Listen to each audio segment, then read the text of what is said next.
you're going to communicate with your students in a lot of new ways.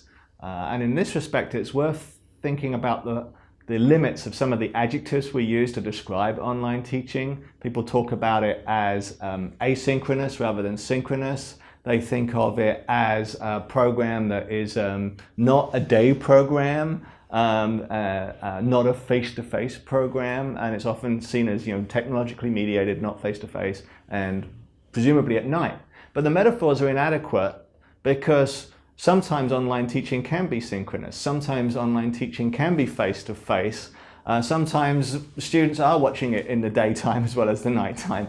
And so a lot of the sort of things that we do on campus in a regular setting are repeated online, and yet they're supplemented by new modes of communication, by discussion boards, by carefully prepared introductions to lectures, by the video lectures or PowerPoints with a voiceover, all those sort of extra things that are added in, and opportunities for Adobe Connect webinar sessions or some other way of mediating a seminar discussion are there too, and that can be synchronous as well as asynchronous communication.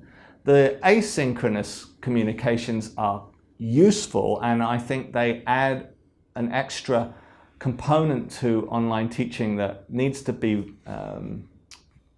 valued by us, because it offers us an opportunity to really reflect before we offer responses to students, and I think that can be quite helpful, particularly obviously with things like writing. You can take your time to offer more considered feedback to students, but I think even with sort of philosophical questions or political questions about what you're teaching, the opportunity created by the asynchronous nature of the communications allows you to reflect more carefully before you reply and compose a more considered response.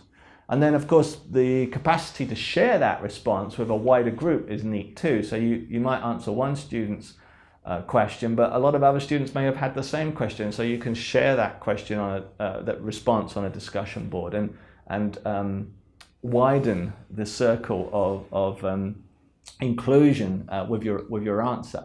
So those opportunities for wider communication, more considered communication, are important and useful.